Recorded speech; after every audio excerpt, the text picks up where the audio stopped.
Hello students, मैं विवेक कुमार श्रीवास्तव, प्रवक्ता राजकीय पॉलिटेक्निक महाविद्यालय अजमेर।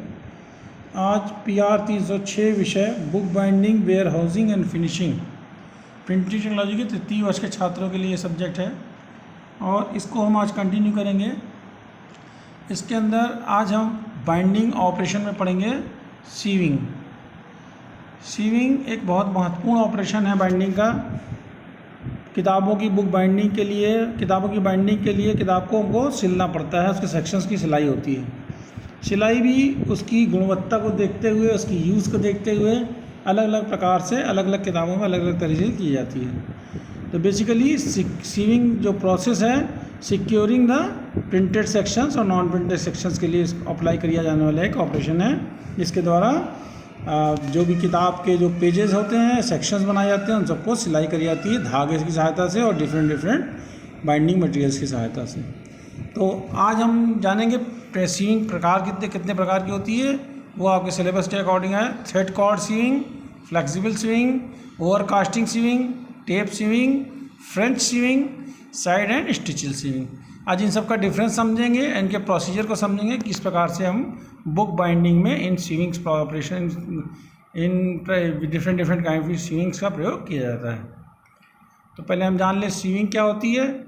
इन the binding jobs where wire is not acceptable, where rebinding quality of paramount importance, thread is usually preferred to wire. जब भी जहाँ पे हम सेंटर स्टिच या साइड स्टिच नहीं कर पाते हैं, वायर के द्वारा बाइंडिंग नहीं कर पाते किताबों, वहाँ पे हम धागे के द्वारा किताबों की सिलाई करते हैं। इस ऑपरेशन को सीविंग कहते हैं। Securing with thread is called sewing. धागे की सहायता से किताब के सेक्शंस को सिक्योर करने की जो प्रक्रिया है वो सीविंग कहलाती है। It is one of the most important operations in the construction of a book. किताब के निर्माण में बहुत महत्वपूर्ण स्टेप होता है। If the sewing is weak, the binding can not be expected to be strong and durable. अगर किताब की बाइंडिंग ही कमज़ोर हो जाएगी, प्रॉपरली से बाउंड नहीं होगी किताब, तो सारा का सारा प्रोसेस, सारी मेहनत सब बेकार हो जाएगी और यूजलेस हो जाएगा पूरा का पूरा जॉब। इसलिए बाइंडर को बहुत ध्यान रखना होता है कि छपे हुए जॉब को अच्छी प्रकार से अगर किताब बनानी है, बाइंडिंग करनी, सिलाई करनी, तो ढंग से और एकदम परफेक्ट बाइंडिंग करे। एक्चुअल प्रोडक्शन के टाइम में एक्चुअल बाइंडिंग और करेक्ट बाइंडिंग, कोई पे भी किसी भी स्टेप में चूक या भूल नहीं होनी चाहिए, अदरवाइज सारी की सारी बाइंडिंग बेकार हो जाती है। सिलाई करने के लिए हमको जो फ्रेम यूज़ किया जाता है उसको सीविंग फ्रेम बोलते हैं। इसमें बाइंडर हाथ से भी सिलाई करते हैं और हाथ बुक को रख करके उसके अंदर सेक्शंस की सिलाई करी जाती है। जो फ्रेम यूज़ किया जाता है उसको सीविंग फ्रेम बोलते हैं। Sewing frame of sections on tapes and cords by the manual process is done on the sewing frames. The speed of sewing gets considerably increased by the use of sewing frame. Sewing frame अगर सिलाई करेंगे तो बहुत ज़्यादा तीव्र गति सिलाई कर सकते हो, मैनुअल करेंगे तो ज़्यादा टाइम लग जाएगा। Preferably all hand sewing should be done on a sewing frame. जितनी भी बाइंडिंग होती है सीविंग फ्रेम करी जाती है बाइंडर के द्वारा। ये आपके सामने सीविंग फ्रेम का फिगर बना हुआ है और इस सीविंग फ्रेम में बाइंडर सेक्शंस को रख करके ऊपर धागे लगा करके एक करके एक सेक्शन के ऊपर दूसरा, दूसरे पर तीसरा रख के सिलाई करता जाता है।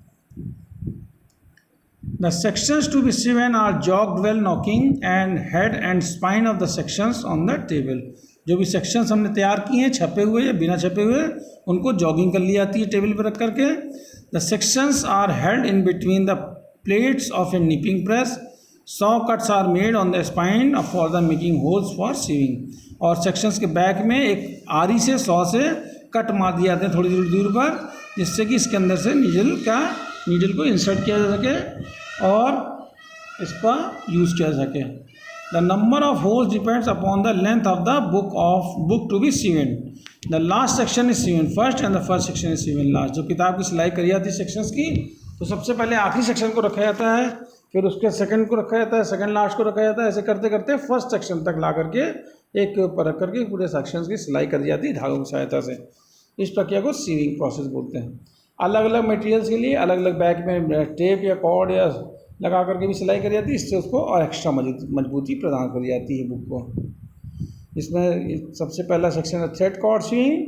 तो थ्रेड कॉर्ड सीविंग भी दो तरह की होती है, रेस्ड कॉर्ड सीविंग और रिसेस्ड कॉर्ड सीविंग। यस, इसको हम स्वान इन सीविंग बोलते हैं। रेस्ड कॉर्ड सीविंग में बैक, किताब की बैक पर जहाँ हमने कट सॉ लगाए उसके ऊपर कॉर्ड रखी जाती है और जो उभरे हुए फॉर्म में होती है। और रिसेस्ड कॉर्ड सीविंग में एक आरी से ऐसा गड्ढा बनाया जाता है, इसके अंदर कॉर्ड को डाल दिया जाता है जो कि अंदर की ओर होती है, इसलिए उसको रिसेस्ड कॉर्ड सीविंग बोलते हैं। आज हम उसके डिफरेंस को जानेंगे। In raised cord sewing instead of tapes cords are used as the reinforcing material. किताब में सिलाई करने के साथ साथ धागे के साथ साथ कॉर्ड को भी लगाया अप्लाई किया कॉर्ड भी लगाई जाती है बैक में और इसको और मजबूती प्रदान करी जाती है। This gives A raised effect on the spine. Spine के ऊपर एक उभरा हुआ एहसास कराती है कॉर्ड जब रखते हैं इसके ऊपर। The cords are spread and laced to the boards. और कॉर्ड जो है धीरे से फैल जाती है और उसके अंदर बोर्ड्स के अंदर इसको इंसर्ट कर देते हैं, जिससे और मजबूती होती है, कवर और किताब के बीच में ज़्यादा मजबूती प्रदान हो जाती है। This kind of sewing gives flexibility to the spine. और इस प्रकार से स्पाइन को और ज़्यादा फ्लेक्सिबिलिटी मिल जाती है कॉर्ड लगे होने से। Costlier books are sewn by this method. और जो महंगी किताबें होती हैं उनमें थ्रेड कॉर्ड सीविंग करी जाती है, thread cord raised cord sewing करी जाती है। ये आपके सामने फिगर बना हुआ है, ये सेक्शन जो लाइंस बनी सेक्शंस की बनी हुई हैं और नीडल ये धागे लाइनें दिखा रही डैश में, ये धागे हैं। इस तरह से एक के ऊपर एक सेक्शन रख करके और ये जो लंबी लंबी लाइनें मोटी मोटी ये कॉर्ड है और कॉर्ड्स की सिलाई इस तरह से करके लूप बना करके सिलाई कर दी जाती है। ये 4 लूप लगे, 4 बॉन्ड वो लगे हुए हैं, यहाँ पे कॉर्ड लगे हुए हैं, यही कॉर्ड जा करके बुक के कवर में इंसर्ट हो जाते हैं। रेस्ट कॉर्ड सीविंग का ये आपके सामने पिक्चर देखिए, इसमें साफ दिख रही है कॉर्ड बना के सिलाई करी गई, किताब तैयार है, सिली हुई है और इसमें कॉर्ड है उभरे हुए फॉर्म में, उभरा हुआ ऐसा साफ नज़र आ रहा है, इसलिए इसको रेस्ट कॉर्ड सीविंग कहते हैं।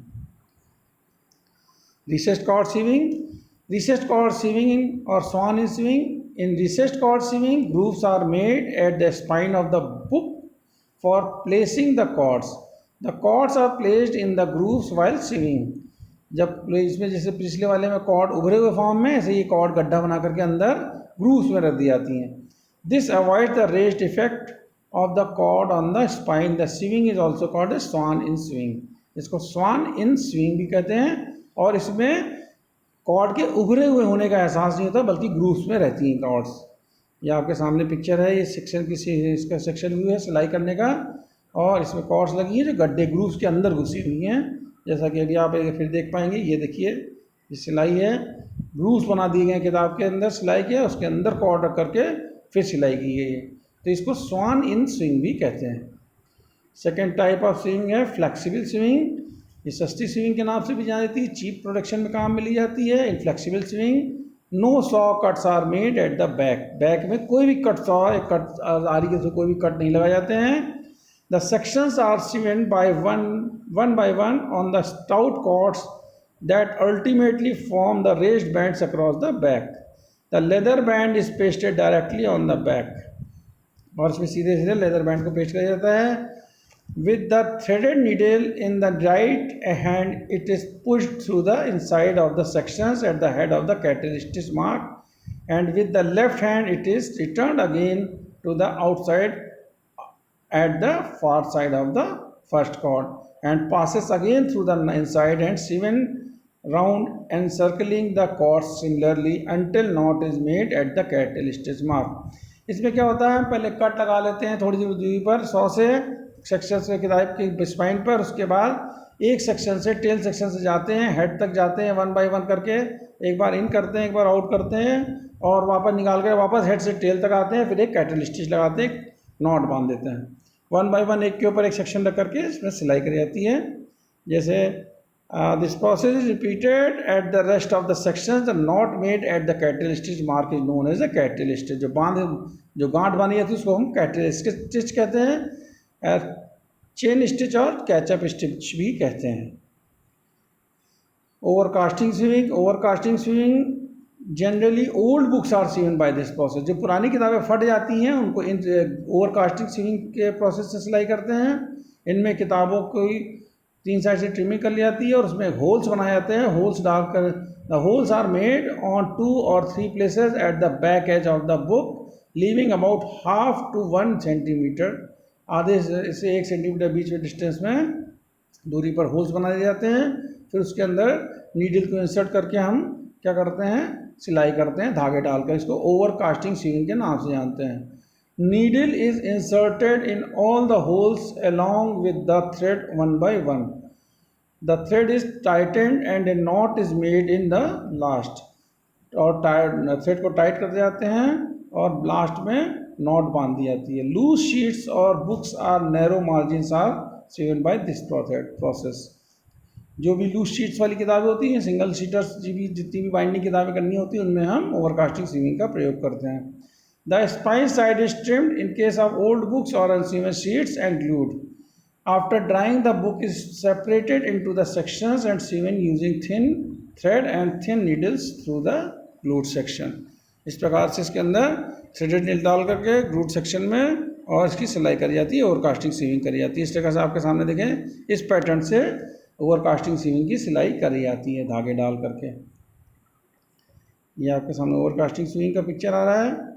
ये आप देखें, इसमें किस प्रकार से नीडल को डाल करके और सिलाई करी जा रही है इसके अंदर. इसके बाद आती है टेप सीविंग. टेप सीविंग और सीविंग ऑन टेप्स इसको बोल सकते हैं. Tape sewing is similar to the French sewing but tapes are used as a reinforcing material at the spine side. Book की स्पाइन में हम टेप के लंबे लंबे स्ट्रिप्स लगा देते हैं, फिर उसको धागे के साथ सिलाई कर देते हैं. ये टेप सीविंग कहलाती हैं. इससे भी किताबों को अच्छी मजबूती प्रदान होती है और लेजर बुक्स और मोटी मोटी किताबें जो होती हैं, इससे इस प्रकार की बाइंडिंग सिली जाती है जो लॉन्ग टाइम तक चल सके, मजबूती से प्रदान कर सकें उनको. The number of tape depends upon the length of the book. The position of the tapes and holes are marked using pencil. The thread passes over the tapes while sewing. और टेप जो है sieving के time में tape के ऊपर से needle पास होती है, धागे पास होते हैं. Finally tapes are attached to the end paper और ये टेप्स को एंड पेपर के साथ चिपका दिया जाता है. This gives extra strength to the book and board. किताब को बहुत सेक्शन कवर को और बुक्स को बहुत अच्छी मजबूती प्रदान होती है टेप सीविंग ऑन टेप में सिलाई प्रोसेस से. Account books and ledgers are sewn by this method. Bank में जो मोटे मोटे लेजर्स होते हैं, किताबें होती हैं, अकाउंट बुक्स होती हैं, इसी से सिलाई करी जाती है इस प्रोसेस के द्वारा. ये आप देख रहे हैं, टेप की स्ट्रिप्स लगी हैं दो मोटी मोटी, इनके ऊपर थ्रेड से सिलाई करी जा रही है. एक सेक्शन से दूसरा, दूसरे से तीसरा, पूरे सेक्शन तक की टेप सीविंग या सीविंग ऑन टेप्स करी गई है सामने. टेप सीविंग को हम लाइब्रेरी सीविंग कहते हैं. In this sewing 4 steps are placed in this the spine of book. कभी 2 लगा सकते हैं, कभी 4 लगा सकते हैं. The tapes are covered with threads during the sewing process of the sections of the book. Tape sewing makes the book more durable और इससे भी किताबें बहुत ज़्यादा मजबूत होती हैं. The tape should be kept flat. और जो टेप होने चाहिए तो फ्लैट रखा जाना चाहिए. The needles with the thread proceeds outside the tape without encircling. और इसमें टेप को एनसर्कल नहीं किया जाता. जैसे हम कॉर्ड को एनसर्कल कर देते हैं, धागे से घुमा लेते हैं, इसमें टेप को एनसर्कल नहीं किया जाता, केवल पुट करके उसके ऊपर से थ्रेड को पास कर दिया जाता सिलाई के time. Tape sewing is similar to the cord sewing but it is more easier.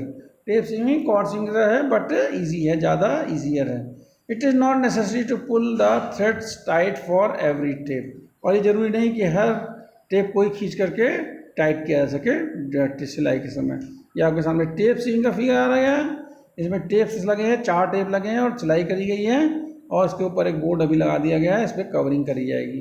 ये सीविंग ऑन टेप कहलाती है, मजबूत किताबों में करी जाती है. French sewing. Thread sewing is the process used bind thin and thick books with thread. ये इसको थ्रेड सीविंग भी कहते हैं, फ्रेंच सीविंग कहते हैं. All the sections of the books are sewn with the thread using a long steel needle. Liner thread is used for the book sewing. The needle along with the thread is inserted into all the sections one by one and the sections are joined together. और सारे section एक साथ सिल दिए जाते हैं. In French sewing no reinforcing materials like tapes or cords are used. और French sieving में किसी प्रकार का टेप या कॉर्ड का प्रयोग नहीं किया जाता. ये सस्ती बाइंडिंग और थ्रेड सीविंग और नॉर्मल बाइंडिंग्स में भी ये सेक्शन सिलाई करी जाती है फ्रेंच सीविंग के माध्यम से. ये आपके सामने पिक्चर बना हुआ है फ्रेंच सीविंग के लिए. सिंपल आगे सिलाई करी जा रही है और एक लूप बना दिया रहा है, नॉट स्टिच लगा करके धागे से नॉट लगा दिए हैं. इसके बाद ये side and saddle stitch. Normally आप देखते हैं पतली किताबों के अंदर, मोटी किताबों में साइड स्टिचिंग होती है, पतली किताबों में सेंटर स्टिच होती है. Stitching is classified as 2 side stitch और सैडल स्टिच और सेंटर स्टिच. सैडल स्टिच बोल सकते हैं और सेंटर स्टिचिंग बुक्स भी बोल सकते हैं. आपकी पतली किताबें सब सेंटर स्टिच होती हैं और मोटी साइड स्टिच होती हैं. When the sections are stitched on the side of the book, then it is called the side stitching. When the sections are stitched using thread in the center of the book, then it is called the center or saddle stitch. ये आपके सामने centre stitch book की stitching हो रखी है, जैसे किताब हमारी सेंटर स्टिच कहलाती है. Thank you.